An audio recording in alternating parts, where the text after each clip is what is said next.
Commission d'enquête avec une table ronde sur les caractéristiques locales des exploitations des eaux minérales naturelles et des eaux de source en Bretagne, avec donc M. Jean-Pierre Obnès, qui est le président de la commission locale de l'eau d'Arguenon, baie de la Fresnay, de Michel Raffray, qui est président du syndicat mixte Arguenon-Penthièvre, de Patrick Barrault, qui est maire de Plancoët. J'ai bien prononcé, monsieur le maire? Parce que mon accent du Sud avec la Bretagne, ça va être un peu éloigné. De Benoît Dufaumier, qui est directeur départemental des territoires de la mer des Cortes d'Armor, des ETM, ça c'est facile à prononcer. Messieurs, je suis tenu de vous rappeler qu'un faux témoignage devant notre commission d'enquête est passible des peines prévues aux articles 434-13, 434-14 et 434-15 du Code pénal.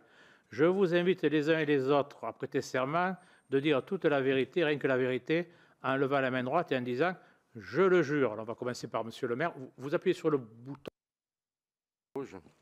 Rouge, oui. Je le jure. Merci. Je le jure. Monsieur le président. Je jure. Merci, monsieur le directeur. Je le jure. Merci bien. Également, je vous remercie de nous faire part si vous auriez d'éventuels liens d'intérêt avec l'objet de notre commission d'enquête. On va commencer par le sens inverse, monsieur le directeur. Aucun, monsieur le président. Monsieur le président du... Aucun non plus. Merci, monsieur le président de la commission locale. Aucun, monsieur le président. Et monsieur le maire. Aucun. Parfait. Donc, je rappelle, notamment pour nos internautes, puisque vous savez que cette audition est retransmise sur le site du Sénat, que notre institution a constitué le 20 novembre dernier une commission d'enquête sur les pratiques des industriels de l'eau en bouteille.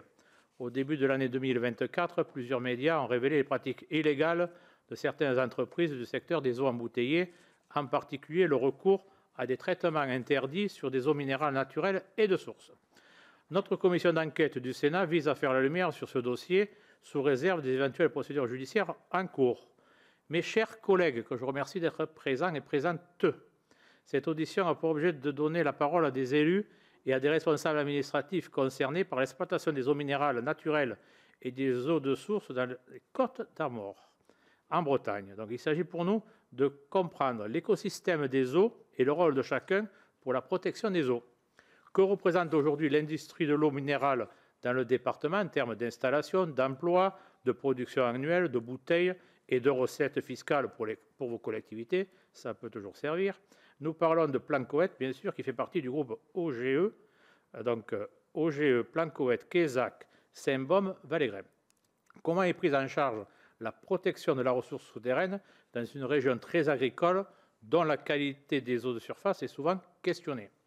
Quelle est votre appréciation des interactions entre l'État, les collectivités, le SAGE et la clé et l'industriel? Voici quelques thèmes sur lesquels notre rapporteur, et je lui fais entièrement confiance, en plus il est en pleine forme, va vous interroger. Nous vous proposons de dérouler cette audition en 3 temps. Vous pouvez présenter successivement vos réflexions, donc on va dire vous allez faire au moins 4, on va dire une dizaine de minutes chacun. Puis après, notre rapporteur vous posera des questions, et puis bien sûr, nos collègues également présents pourront aussi poser des questions, sachant que nous avons 1h30 d'audition. Donc écoutez, je vous remercie. Je vais d'abord laisser la parole. Monsieur le maire. Oui, merci Monsieur le Président. Donc je suis le maire de Plancoët depuis 2014. Alors l'histoire de la source Plancoët, elle a été découverte en 1906 par le docteur Chambrin, qui était d'ailleurs mon prédécesseur à la mairie de Plancoët. En 1928, elle a été validée par le ministère de la Santé eau minérale naturelle. Dans les années 60, elle a été rachetée par Perrier, et dans les années 90 par Nestlé. Voilà.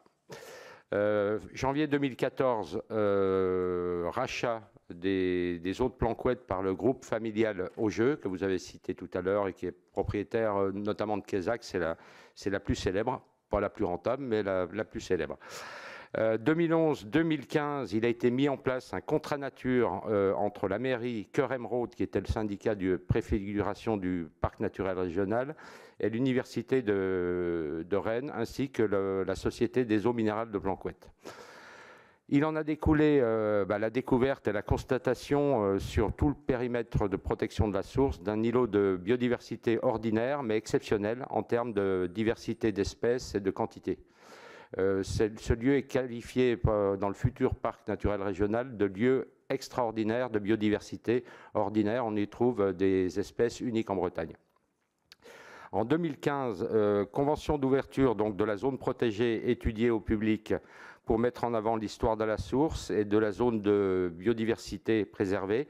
Ce périmètre de protection s'élève à 96 hectares, c'est-à-dire que la Société des eaux minérales rachète tous les terrains qui sont à proximité et surtout tous les impluviums. Donc cette source, elle est complètement préservée de toute pollution agricole. En 2024, la source a intégré le parc naturel régional de la vallée de la Rance, dans lequel le périmètre de protection, c'est-à-dire ces 96 hectares, ont valeur d'exemple sur la préservation du territoire et de la ressource. Le périmètre de captage est l'un des fleurons du parc naturel régional Côte d'Émeraude. Est-ce que je réponds à des questions ou...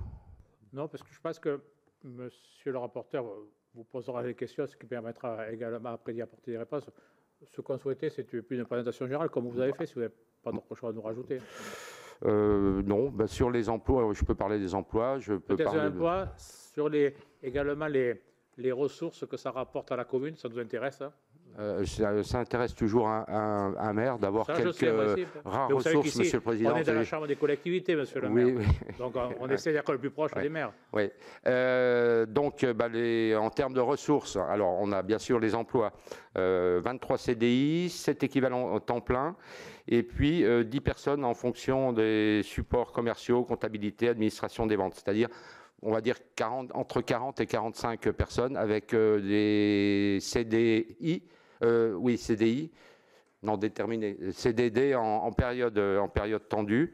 À noter que le site avait connu des années compliquées dans les années 2000. Depuis 2010, les volumes se sont considérablement développés et le site fonctionne à plein régime. En termes de revenus, on a la fameuse surtaxe sur les eaux minérales qui est de l'ordre de 80 000 euros. En 2014, quand je suis arrivé, elle était de 40 000 euros de mémoire. C'est-à-dire qu'on a quasiment doublé la surtaxe sur les eaux minérales vu le succès de notre eau minérale. Voilà. Qu'est-ce que je peux rajouter? Donc, on atteint aujourd'hui 80 000 euros en termes de revenus. Je n'ai pas les chiffres du foncier bâti. Et puis, là, monsieur le rapporteur, je n'ai pas le chiffre du foncier bâti en termes financiers. Mais bon, il y a quand même un certain nombre de bâtiments qui doivent ramener une somme conséquente. Si vous voulez, je vous les transmettrai, ce n'est pas un souci. Par contre, la CVAE, aujourd'hui, c'est les EPCI qui la perçoivent. Donc, voilà. C'est tout ce que je peux vous dire dans un premier temps. On va passer au président de la commission locale de l'eau. On va suivre, non? Romique, vous voulez le président du SMA, comme vous voulez. Je veux bien passer un petit peu avant, étant donné que... Il n'y a aucun problème. Par contre, appuyez sur votre micro, monsieur le... Après, s'il vous plaît. Voilà. Étant donné que la clé est portée par le syndicat, et la démarche est plus logique. Voilà. Par contre, c'est pas le bon, la bonne vidéo. Voilà, très bien. Merci. Voilà, alors le syndicat mixte Argonon-Patièvre a fêté ses 50 ans d'existence il y a 2 ans. Et c'est conservateur, c'est pas de l'eau minérale, mais l'eau est sans doute de qualité, parce que je ne suis que le 3e président en 50 ans, donc vous voyez que ça conserve. Alors, ça a été fait dans les années 70, mis en place par le Conseil général à l'époque, parce qu'il y avait une demande significative supplémentaire, à la fois pour répondre aux besoins de l'affluence touristique de plus en plus importante en Bretagne et pour le développement des productions hors sol agricoles. Et donc, il était nécessaire d'avoir à la fois de l'eau en quantité suffisante et de qualité suffisante. Donc, voilà quelle a été la démarche. Il a été construit 3 barrages sur le département, en rappelant que nous sommes sur un bassin granitique et donc avec très peu de nappes profondes. On a quelques nappes superficielles, mais très peu de nappes profondes. Et donc, en fait, l'essentiel de l'eau destinée à la consommation humaine est d'origine de surface. Les barrages fournissent à peu près 55% des eaux du département, les prélèvements en cours d'eau 25% et les eaux souterraines uniquement 18% de l'eau sur le département. Alors on n'inclut pas dans ces 18% toutes les eaux de forage, de petits forages, des exploitations agricoles, des industriels qui ont leurs propres ressources. Juste un ordre d'idée, on a nous en eau publique qui passe par les organisations, par les collectivités, à peu près 62 millions de mètres cubes de produits distribués par an, sur estimé 81 millions consommés si on prend en compte l'utilisation faite par les agriculteurs et par les industriels. Et on fait quand même 70 à 80% de la production d'eau sur le département. Alors, complètement différent de d'autres territoires. J'ai eu l'occasion d'écouter quelques auditions déjà, et d'autres territoires, c'est l'inverse. C'est 80% d'eau souterraine et 20% d'eau de surface. Donc, on n'a pas tout à fait les mêmes problématiques. On a aussi une particularité en Bretagne, c'est que toute l'eau qui tombe en Bretagne, tombe en Bretagne et va à la mer en Bretagne. Ce sont des petits fleuves côtiers. On n'a pas de grands bassins qui passent d'une région à l'autre. Et donc, on est complètement responsable de l'eau qu'on reçoit, qu'on stocke et qu'on laisse aller à la mer. Donc, voilà, vous l'avez rappelé, Monsieur le Président, on a eu quelques soucis avec l'eau et la qualité de l'eau sur le département. On a tous collectivement réalisé plein d'aménagements, plein d'évolutions. Les résultats sont là pour le prouver. Il n'en reste qu'on doit toujours travailler pour améliorer encore la qualité. Mais voilà, on va dire, sur le bon chemin. Peut-être en avance sur certaines autres régions, étant donné les problèmes que nous avons connus, qui nous ont obligés à mettre en place des actions de reconquête de la qualité de l'eau. Et c'est à ce titre-là, reconquête de la qualité de l'eau, qu'on nous a demandé, compte tenu que nous sommes compétents sur l'ensemble d'un bassin versant hydrographique, le cours d'eau de l'Arguenon, de la source à la mer, on nous a demandé de porter les actions de reconquête de la qualité de l'eau, entre autres, ce qu'on a fait avec les opérations bassin versant. Et on nous a demandé aussi d'être porteurs du SAGE sur notre territoire, et donc, à fortiori de la clé, voilà, qui est assez particulier parce que d'ordinaire, ce sont des collectivités souvent ou des créations de collectivités qui portent les clés, alors que chez nous, c'est un syndicat existant de production d'eau qui porte aussi les actions de reconquête de la qualité.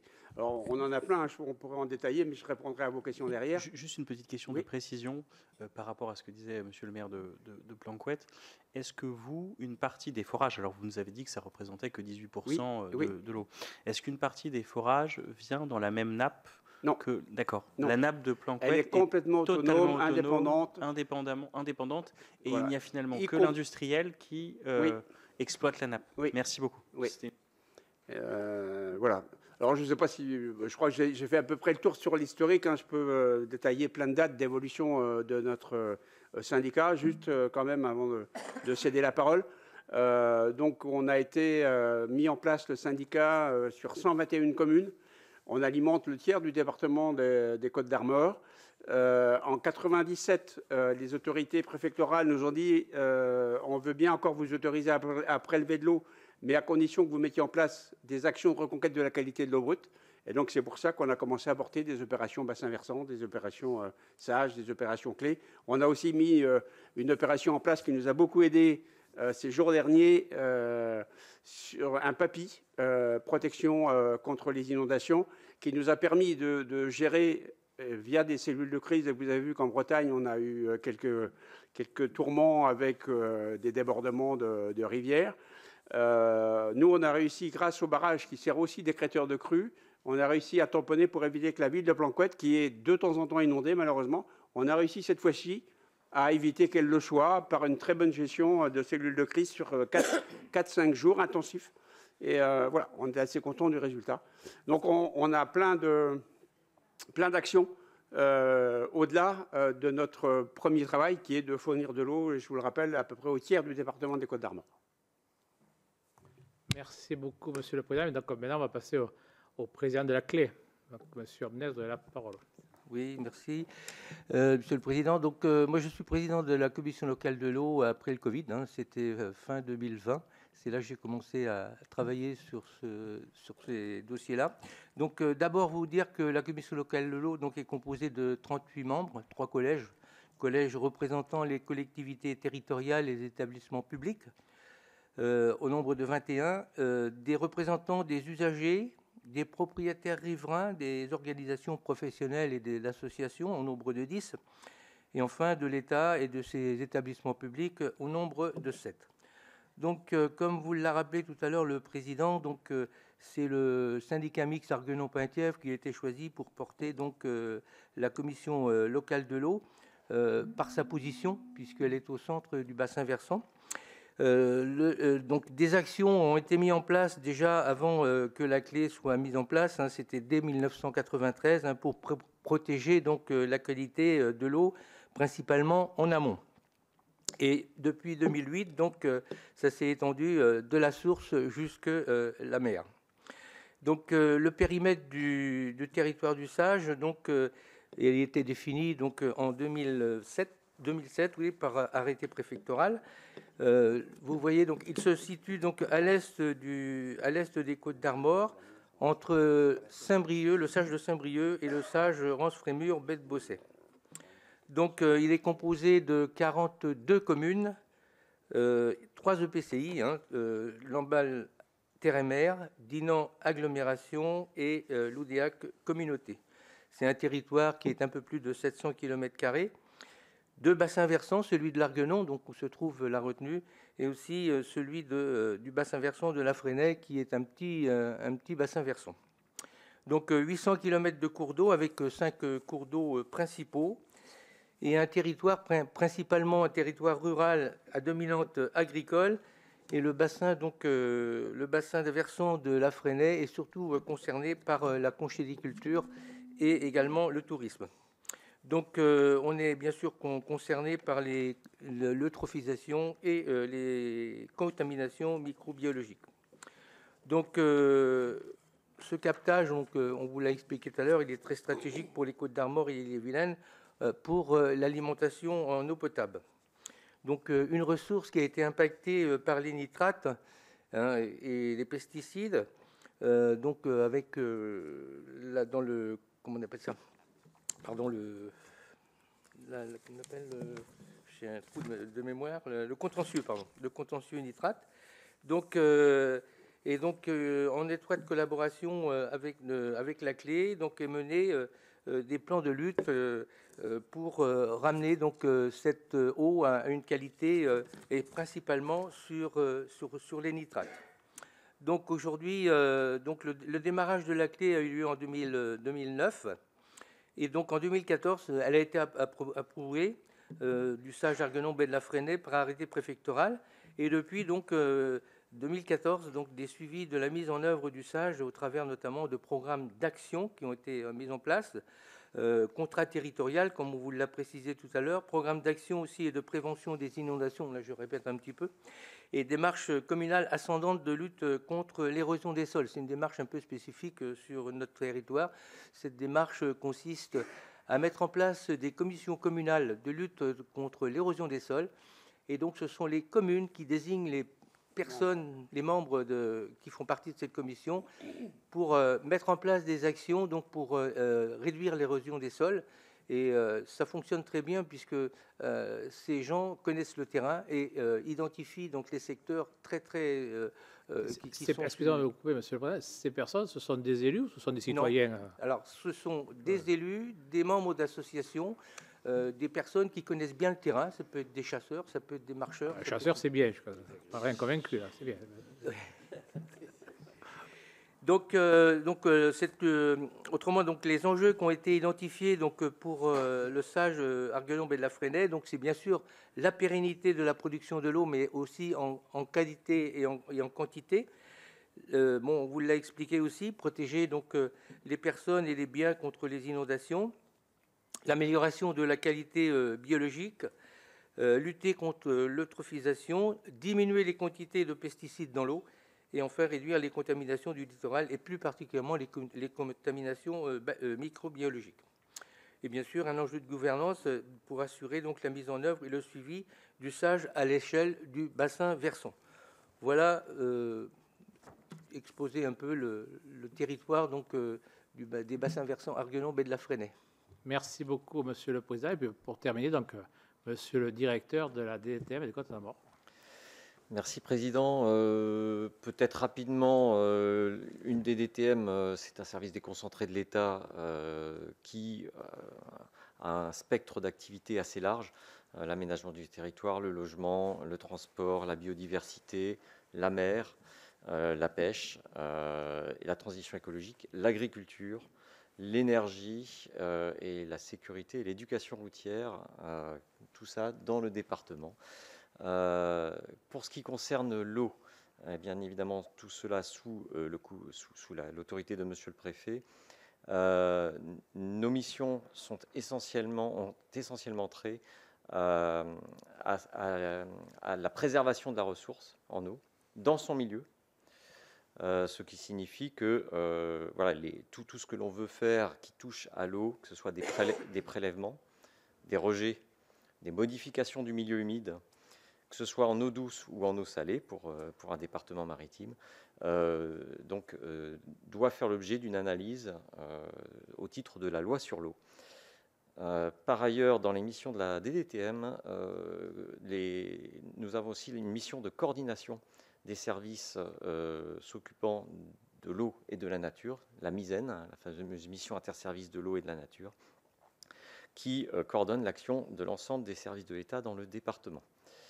Peut-être en description du territoire, très rapidement, et en complément des deux présidents, vous expliquer que l'ensemble de l'eau potable est effectivement, vous l'avez très bien dit, Président, est majoritairement captée par des eaux dites de surface ou de nappes de très faible profondeur, qui sont au-dessus du toit granitique de la Bretagne. Et à ce titre, la source de Planquette est un vrai miracle ou une vraie exception, puisqu'elle prend son eau à 100 mètres en profondeur, ce qui est très profond pour le plafond des nappes bretonnes. Et l'eau, selon les rapports d'hydrologie que nous avons pu voir, notamment dans le cadre des autorisations de prélèvement de ces sources, cette eau met entre 20 et 45 ans pour arriver depuis la pluie qui tombe, la goutte de pluie qui tombe, jusque dans la nappe qui est captée. Et dans ce cheminement, elle a le temps de s'épurer, si je puis dire, très largement. Et d'autant plus que, et Monsieur le maire l'expliquait très bien au début, le producteur d'eau de source a, depuis les années 70, assuré la maîtrise foncière complète de la pluvium.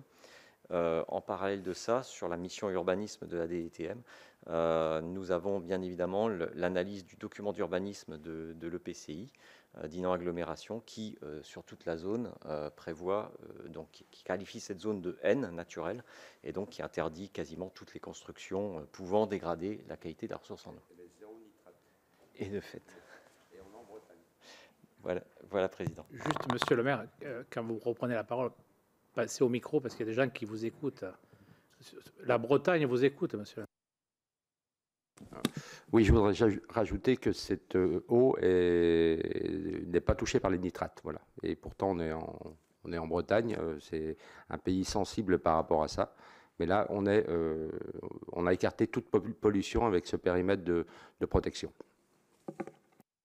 Vous avez terminé, monsieur le directeur? Donc, je vais laisser la parole à monsieur le directeur. Alors, je vais vous rassurer, messieurs, quand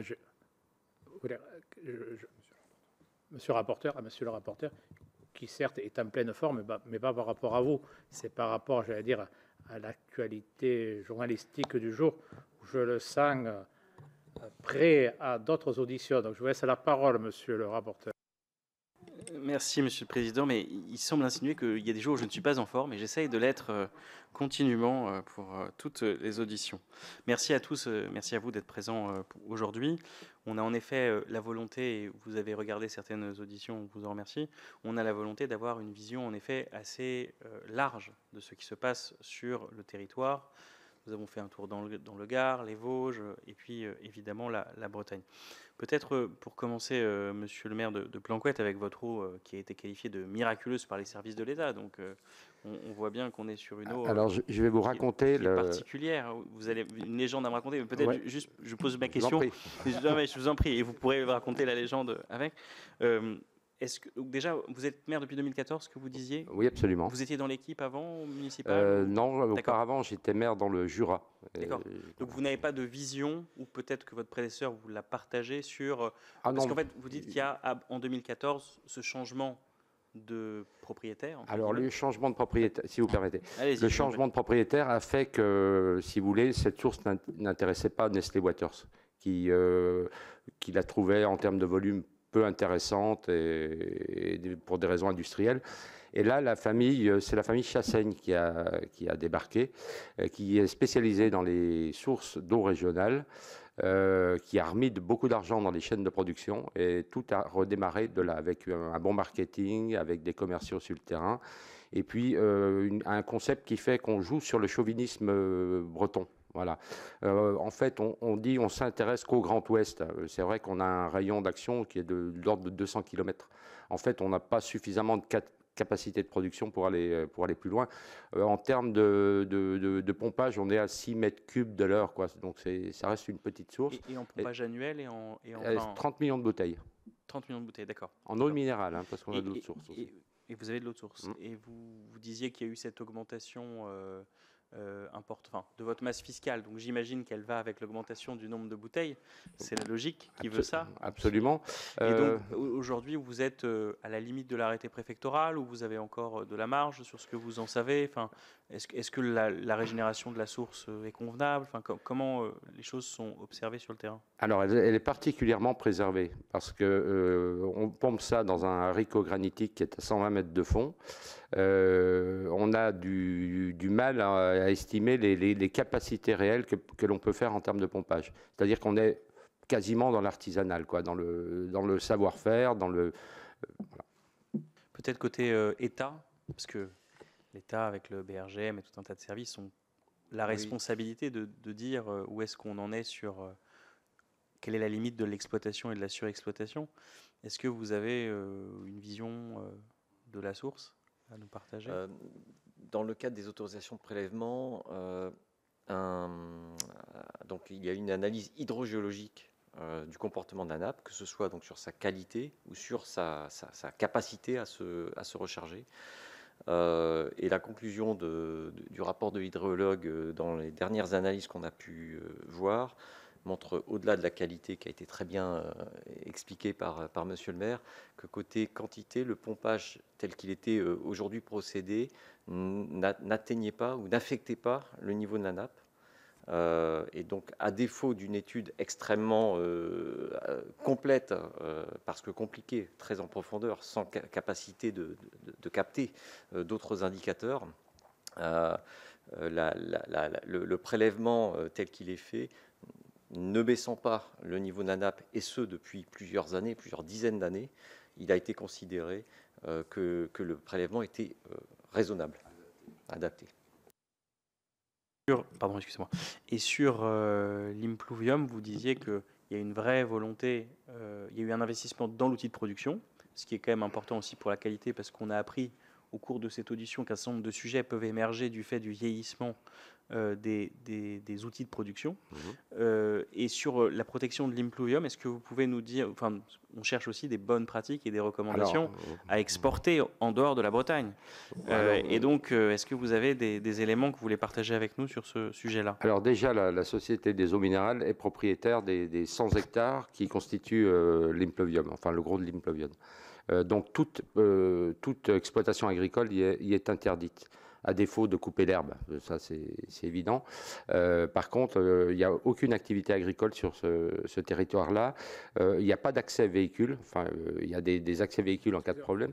Même biologique, même de l'agriculture biologique. Aucune production agricole, voilà. Et donc ce sont quoi? Ce sont des massifs, il n'y a pas tant de forêt que ça en Bretagne. Donc c'est quoi? C'est de l'herbe, c'est des bois, des boisements, des ronces et des buissons. Et voilà. C'est des zones de chasse, demande le président Burgoa, qui revient à ses amours. La chasse à la bécasse y est pratiquée. Donc, je ne sais pas si... Sénat aussi. Je vous inviterai de... Pas d'invitation. D'accord. Très bien. OK donc OK, une protection très forte de l'impluvium que vous constatez. Peut-être une question pour les services de l'État et sur la manière dont vous travaillez avec les autres services déconcentrés. Vous avez eu vent, j'imagine, de ce qui a pu se passer dans d'autres territoires, notamment de ce qui a pu se passer sur le territoire, les territoires occitans et dans les Vosges. Est-ce que ça a déclenché des actions particulières de votre part sur les forages? Vous disiez tout à l'heure, monsieur, très justement, que 62 millions de mètres cubes qui sont liés à l'exploitation et 80 millions de mètres cubes en tout. Est-ce que nous avons eu, nous, des cas de forage non déclarés, de forage interdit? Est-ce que ça a déclenché, ce qui se passait ailleurs, une forme de campagne de vérification sur les différents forages autorisés dans votre territoire, monsieur Dufumier? Il n'y a qu'un seul forage d'eau de source ou d'eau minérale dans le... Au-delà des eaux minérales, pardon, sur le reste des forages? Alors, c'est différent, effectivement. Donc, d'abord, sur l'eau minérale, il s'agit donc d'une compétence essentiellement de l'ARS, qui donc effectue des contrôles réguliers, que ce soit en qualité, et qui donc du coup récupère en même temps les résultats en termes de volume. Et donc, dans ce cadre, c'est l'ARS qui, je dirais, est le premier en accédant aux données. Et s'il y avait une anomalie, bien évidemment, nous aurions l'information par l'ARS. Donc ça, pour la source de Planquette et donc pour toutes les sources d'eau minérale du département, puisqu'il n'y a que celle-ci. Pour le reste du département, comme vous l'a expliqué le président Raffray, l'essentiel de l'eau potable est capté via les rivières et les barrages qui stockent l'hiver pour la restituer l'été, et quelques forages en nappe superficielle qui sont très réactives, et on a presque de l'heure jusqu'à quelques jours la vitesse de percolation qui arrive dans le forage, qui est de faible profondeur, avec donc un substrat qui percole très vite. Ce qui fait que, en termes de mesures, nous en sommes quasiment aux mesures de droit commun et courantes en matière de qualité de l'eau et de quantité aussi, qui relèvent de l'ensemble de la gestion des eaux de surface du département. Et pour cela, donc, on a tout un dispositif de droit commun, que ce soit en contrôle, qualité, quantité, et de suivi, bien évidemment. Et monsieur Raffray, vous évoquiez vous évoquiez le fait que vous partiez d'une situation dégradée, que vous avez améliorée. Oui. Est-ce que vous pouvez nous dire quels sont vos comment on dit KPI, vos KPI, comme on dit en français, je suis désolé, c'est vos points de référence, vos indicateurs, merci. Parler en français. Voilà, oui, je sais, c'est très mal. Il y a un édit de Villers-Cotterêts très ancien qui nous oblige. Donc oui, vos indicateurs que vous pilotez, et qu'est-ce que vous pilotez, et est-ce que vous constatez une amélioration sur l'ensemble des compartiments du jeu, j'ai envie de dire, et quelles mesures vous avez mis en place pour obtenir cette amélioration, puisque pour l'instant de nos auditions, honnêtement, hein, ce qui ressortait, c'est la question de l'épuisement de la ressource et la question de la détérioration de sa qualité. Donc c'est vraiment très important pour nous qu'on puisse avoir aussi vos bonnes pratiques. Très bien. Alors, ça fait un ensemble de questions, ça, en fait.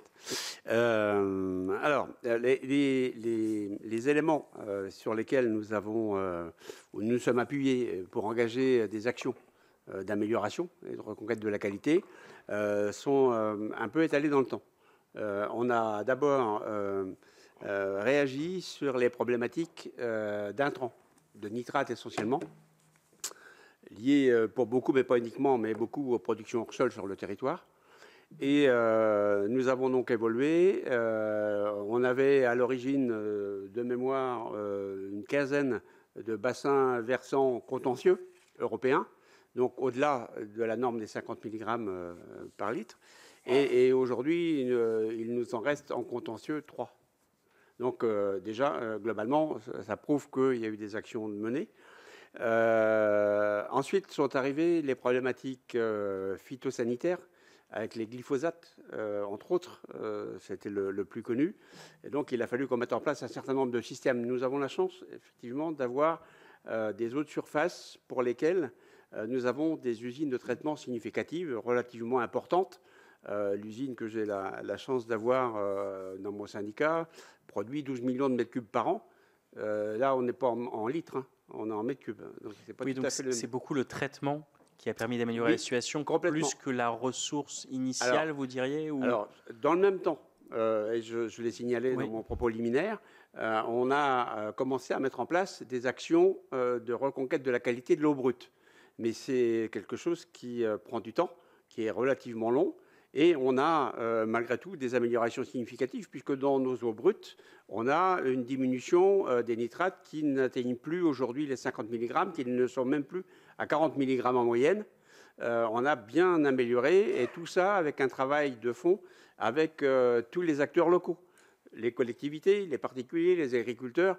On a beaucoup travaillé avec eux pour qu'ils modifient leur action et qu'ils évoluent, sachant qu'eux étaient aussi les consommateurs de l'eau qui nous arrivait. Ils en avaient besoin. Donc on a réussi à créer un climat de confiance et à améliorer significativement tous les process. Aujourd'hui, compte tenu de la capacité et des outils nouveaux pouvant détecter des éléments de plus en plus petits, nous avons depuis, je crois la date c'est 2017, inclus dans les produits phytosanitaires à risque ce qu'on appelle les métabolites. Les métabolites, ce sont en fait des fragments de molécules. La durée de vie d'une molécule, en gros, c'est de quelques semaines à quelques mois. Elle se dégrade. Et donc, on ne la retrouve plus en entier. Par contre, une partie des composants de cette molécule, donc les métabolites, on en retrouve beaucoup et qui ont des durées de vie beaucoup plus longues, qui sont beaucoup plus longues à dégrader et qui, pour certaines, gardent les capacités de nuisance. Et donc, ces molécules-là qu'on est obligé aujourd'hui d'arriver à traiter, on y arrive. Dans nos usines, avec le charbon actif, avec tout un tas de process, on y arrive. Ce qui est beaucoup plus compliqué, c'est sur les quelques usines que nous avons en eau souterraine, avec des petits volumes, on a beaucoup de mal à avoir des outils de traitement qui soient capables de le faire. Le ratio volume produit et coût à produire est extrêmement compliqué, mais ça reste à faire.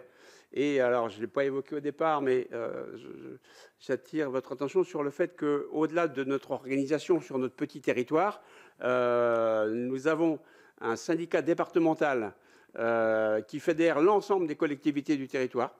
Toutes les collectivités sont adhérentes et mène une démarche à la fois de sécurisation de l'alimentation en eau sur l'ensemble du département, c'est-à-dire qu'il a été chargé de mettre en place un système d'interconnexion pour, au cas de défaillance d'un des gros outils de production, un dépannage par les autres outils de production, et dans le même temps d'augmenter les capacités à améliorer ou à accompagner.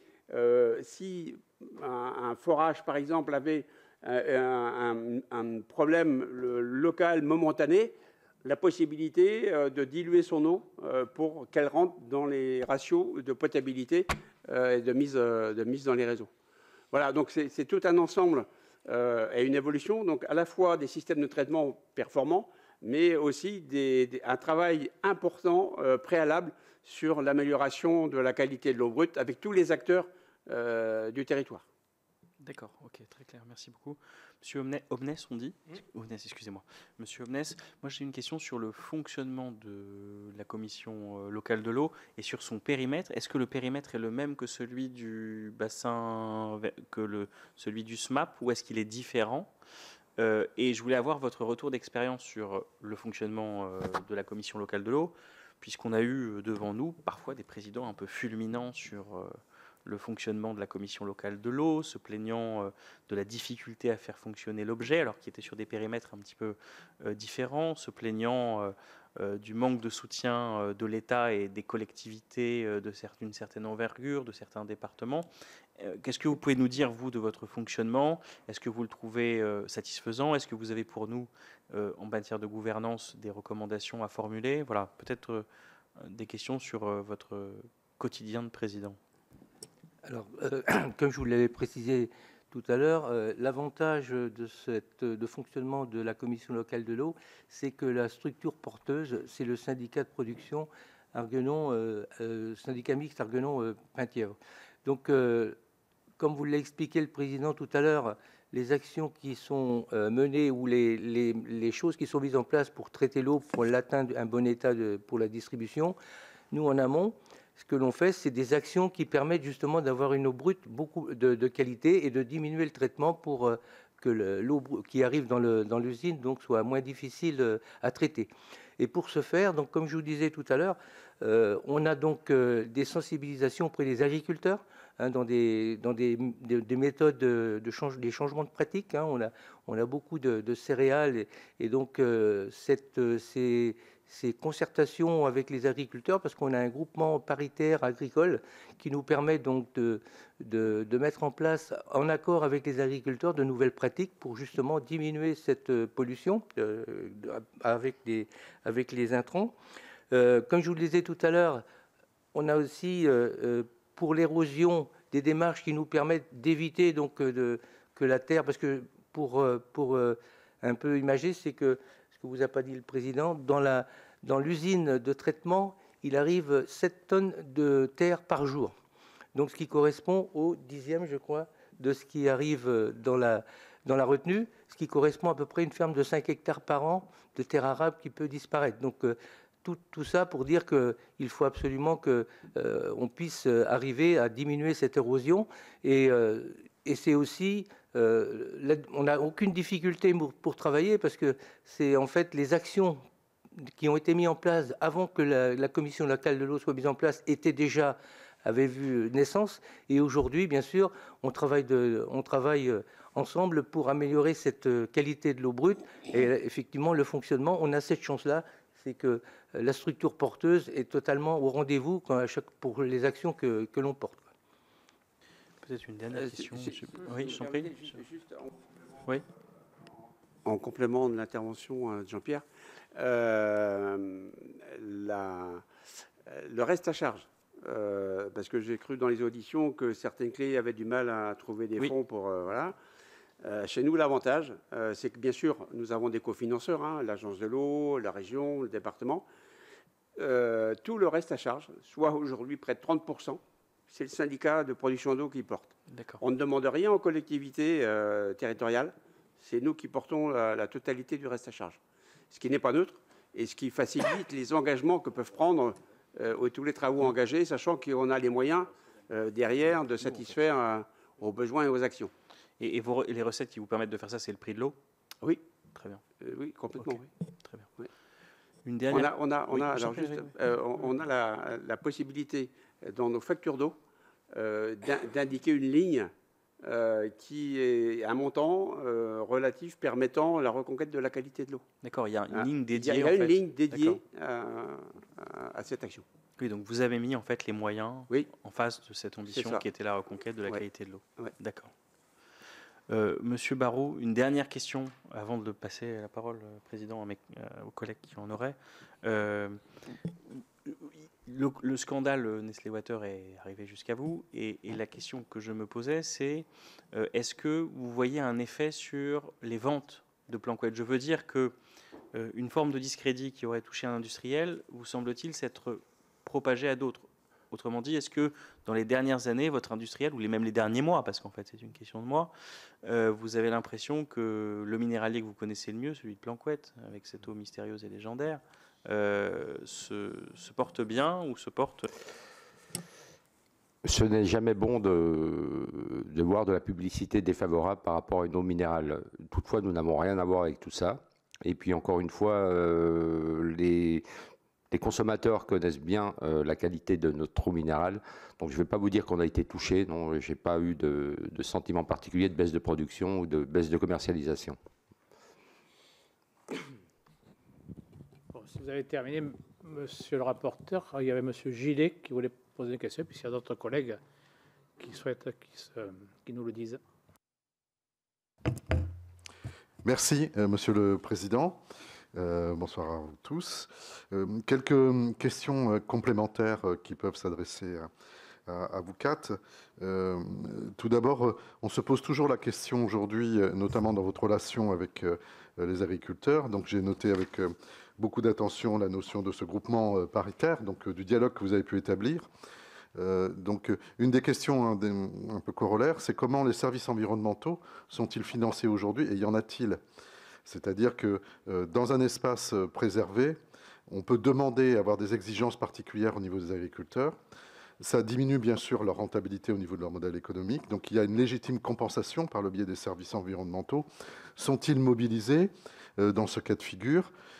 Certains d'entre eux, ce qu'on appelle au niveau des MAEC, c'est d'ailleurs les agences de l'eau qui en financent une partie, ce qui pose d'ailleurs question au niveau du budget aujourd'hui, notamment pour l'agence de l'eau Loire-Bretagne, si mes souvenirs sont bons. Donc si vous pouvez aussi m'éclairer par rapport à ça, s'il y a des dispositifs particuliers qui sont mis en œuvre. Alors vous parliez au niveau de l'eau qui finance l'eau, en l'occurrence, ou du moins le programme et le plan d'action. Vous pouvez nous donner des précisions sur le prix de l'eau, du mètre cube assaini chez vous? Ça peut être effectivement intéressant, parce qu'il y a toujours des marges de manœuvre entre 6 € à un moment donné et 3,50 €. Il y a des marges de manœuvre au niveau du modèle qui permettent d'avoir des marges financières pour pouvoir effectivement intervenir. 40 ans, donc par rapport à la goutte d'eau, quand elle tombe pour qu'elle descende, ça veut dire que c'est la pollution d'il y a 40 ans qui va bientôt arriver dans les semaines qui viennent. On est bien d'accord, si cette pollution a donc ce qu'on appelle une rémanence. Alors il y a tout le principe de la filtration par les sols, ça c'est très bien, mais est-ce que les sols filtrent toutes les molécules? En d'autres termes, si on reformule, il y a sans doute des pollutions à venir, peut-être, dans la nappe aujourd'hui. Et quels sont vos états de connaissance, puisque la goutte d'eau va donc mettre 40 ans, sachant que, j'en terminerai là, et c'est peut-être au niveau de la DTM en lien avec l'ARS qui a des observations particulières, au niveau de l'observation et des spectres, puisqu'aujourd'hui on est confronté à élargir le spectre d'observation moléculaire, et on voit qu'il y a des pratiques différenciées au niveau des ARS, d'ailleurs, à ce niveau-là. Or, si on regarde au niveau des PFAS, par exemple, est-ce qu'on va avoir ce type de problématique dès maintenant ou à moyen terme, sachant que les produits ont des rémanences différentes, effectivement, et donc il y a donc une préoccupation particulière qui peut malheureusement, peut-être demain ou après-demain, concerner la fameuse nappe miraculeuse. Allez-y, en fonction, monsieur le maire. Je vais répondre en ce qui concerne Planquette. L'eau, effectivement, met entre 20 et 40 ans pour descendre, se minéraliser, et puis on la reprend dans ce haricot granitique à 120 mètres de fond. Néanmoins, le périmètre de protection et puis les premiers rachats des terrains autour des impluviums et sur les impluviums ont été faits il y a plus de 40 ans. Donc s'il y avait une pollution passée, elle serait déjà présente dans la nappe. Or, on est sous contrôle ARS et tout ce qui s'ensuit. Il n'y a pas de traitement sur l'eau minérale, ça c'est clair. La seule chose qu'on fait, on enlève, on capte un peu de manganèse et de fer. Voilà, c'est tout, c'est les seules choses. Il y a une barrière sur le manganèse et le fer. Autrement, l'eau, elle est comme elle est dans le sol. Juste, pense à prendre ton micro. Répétez ta question comme ça. Oui, je précisais, sauf la contamination par l'air, malheureusement, par exemple les PFAS, malheureusement, il y a aussi une contamination par l'air.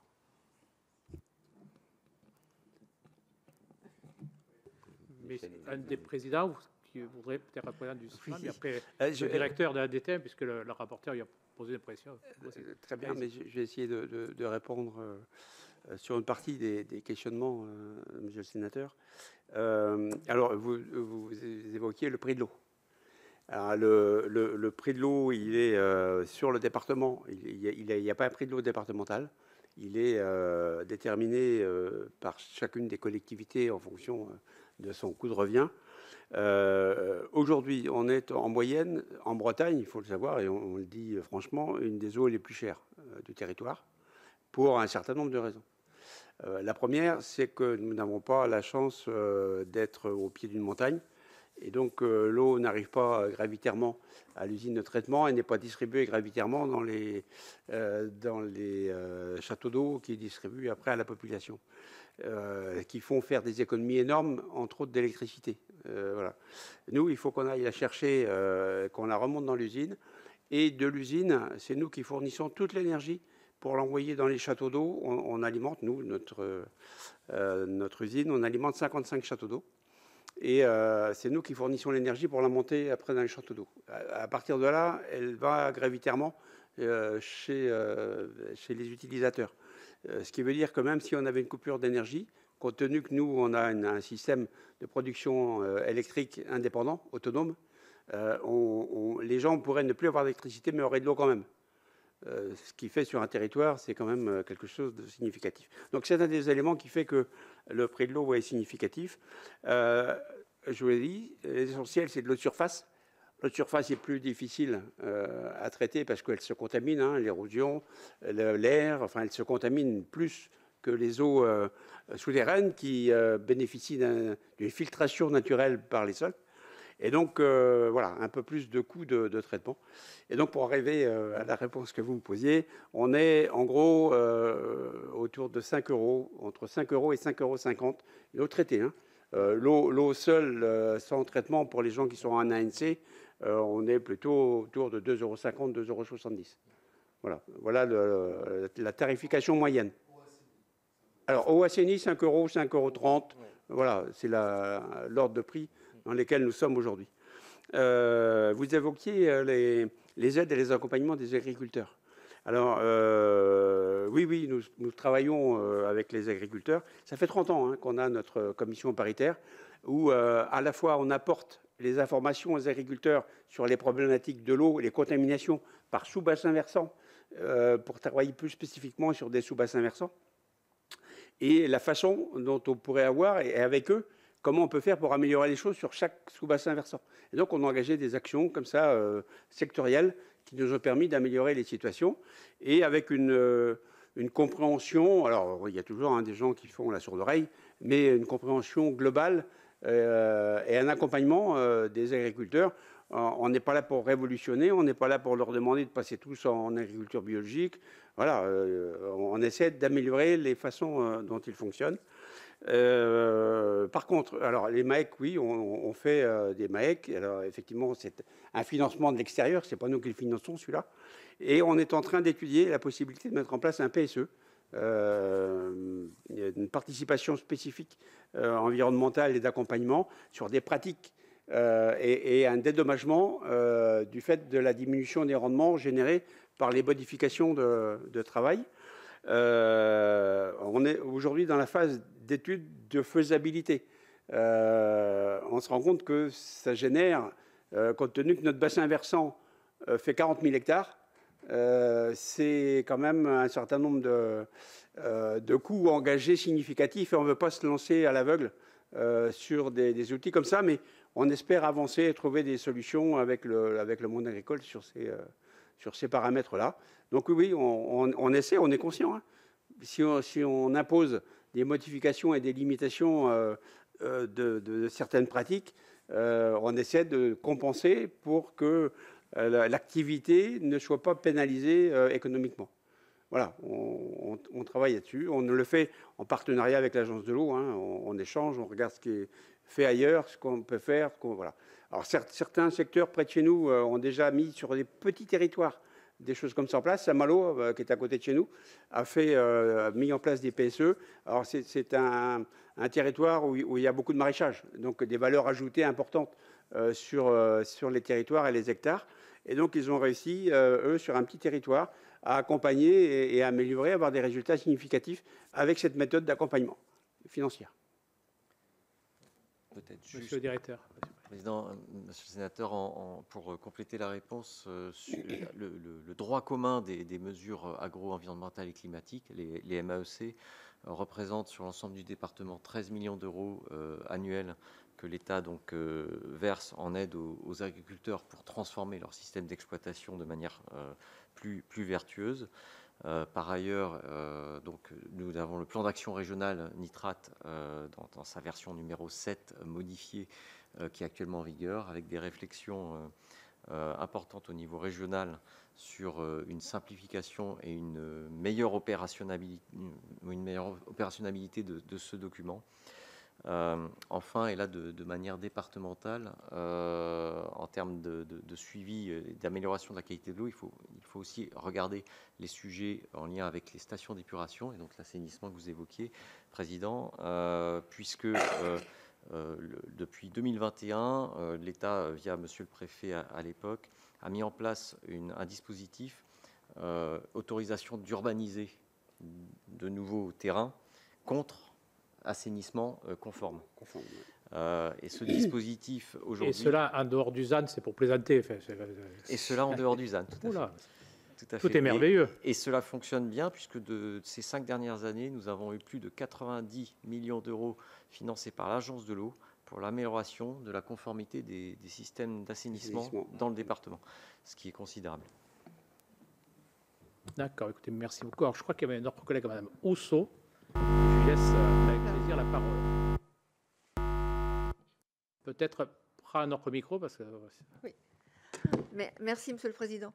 Oui, vous nous avez dit que c'était le groupe Au-Jeu qui avait racheté. C'est un groupe familial qui s'appuie sur les marques régionales et qui, dans sa communication, fait état de ses préoccupations en matière de développement économique, de protection de l'environnement.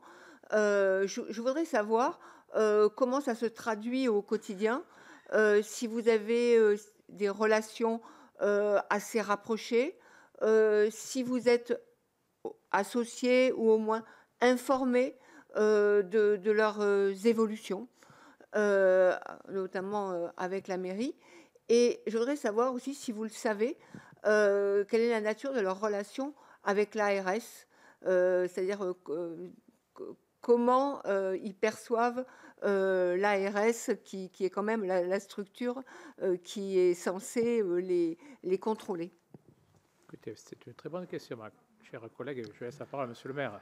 Oui, alors c'est un petit peu compliqué pour moi là.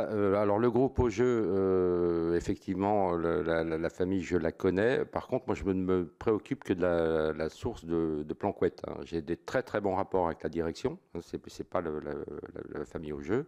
On sait qu'on est contrôlé régulièrement par l'ARS. Je sais à peu près tout ce qui s'y passe pour avoir fait visiter un nombre incalculable de fois la source à des personnes qui voulaient voir l'usine d'embouteillage. Je ne sais pas quoi vous dire de plus. En termes de qualité, Planquette est irréprochable. On a tous les contrôles possibles et inimaginables. On a une eau minérale qui nous a apporté à la ville une notoriété exceptionnelle. Le Planquette est la petite ville bretonne la plus connue dans le Grand Ouest grâce à son eau minérale. Donc ma source, j'y tiens, enfin c'est pas la mienne, j'y tiens et je la défendrai becs et ongles. Mais encore une fois, je peux dire que cette source, elle fait la fierté de tout un territoire et même de la Bretagne. Peut-être pour compléter la question de ma collègue, c'était de savoir la régularité, combien de fois vous voyez par an, par exemple, la direction de l'usine. Est-ce que, quand il y a un problème, ils vous en font part?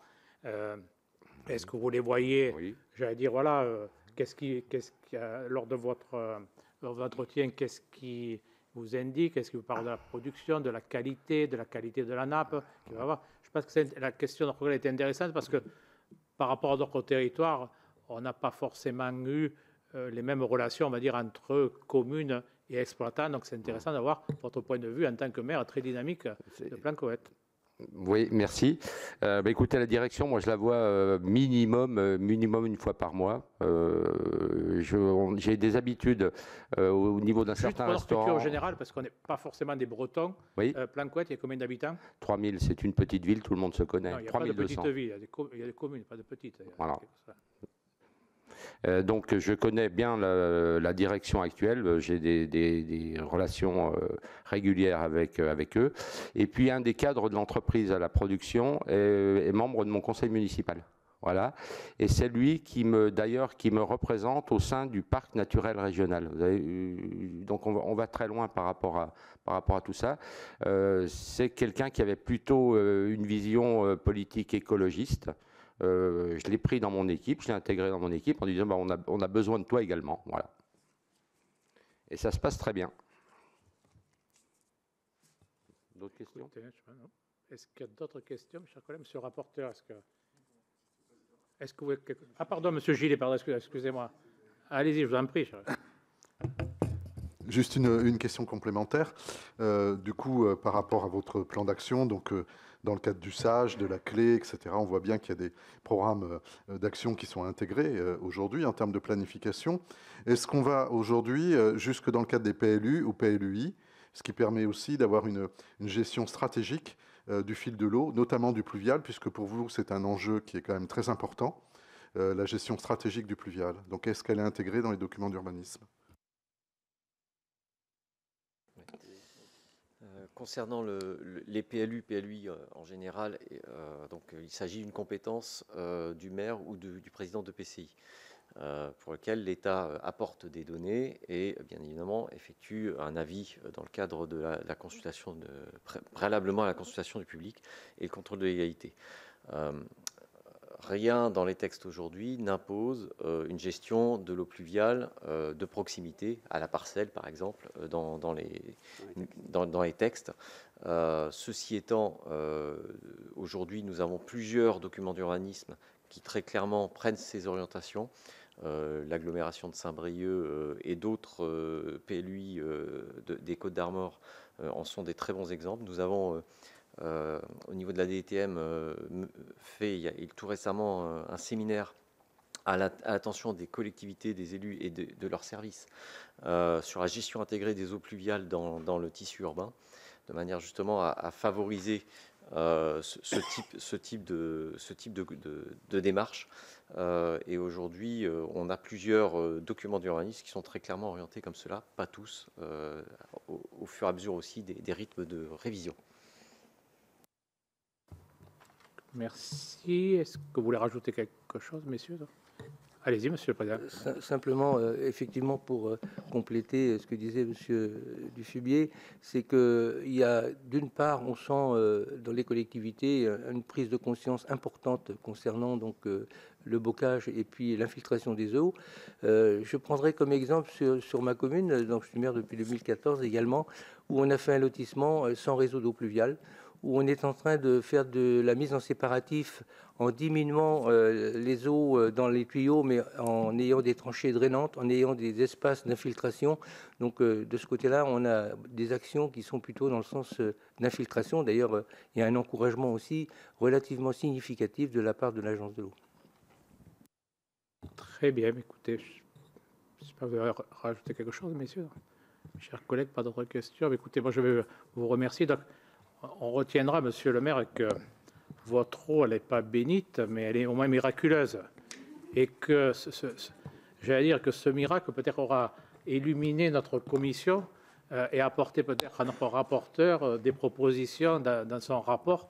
J'espère que, je ne sais pas que son rapport soit un miracle, mais j'allais dire que votre expérience pourrait être peut-être dupliquée autre part dans notre pays. Et je crois que c'était très intéressant. Vous voyez, ça s'est bien passé. Je suis un peu soucieux avant l'audition, mais vous voyez que je crois que ce qui était intéressant, c'était de discuter avec nous, de faire part surtout, messieurs, de votre expérience. Et je vous en remercie très sincèrement. Et je vais donner rendez-vous à mes collègues demain, donc à 13h30. Et là, on va attaquer les auditions un peu spécifiques, puisque demain, nous allons auditionner l'ancienne directrice générale de l'ARS Grand Est, qui va concerner notamment le département des Vosges, Donc après-demain, il y aura aussi l'après-midi des Vosges également. Et puis jeudi, nous serons plutôt gardois. Donc nous allons avec l'ARS et le préfet du Gard sur des sujets qui, je ne note pas, monsieur le rapporteur, vous serez attentifs. Donc messieurs, merci beaucoup et à demain pour mes chers collègues.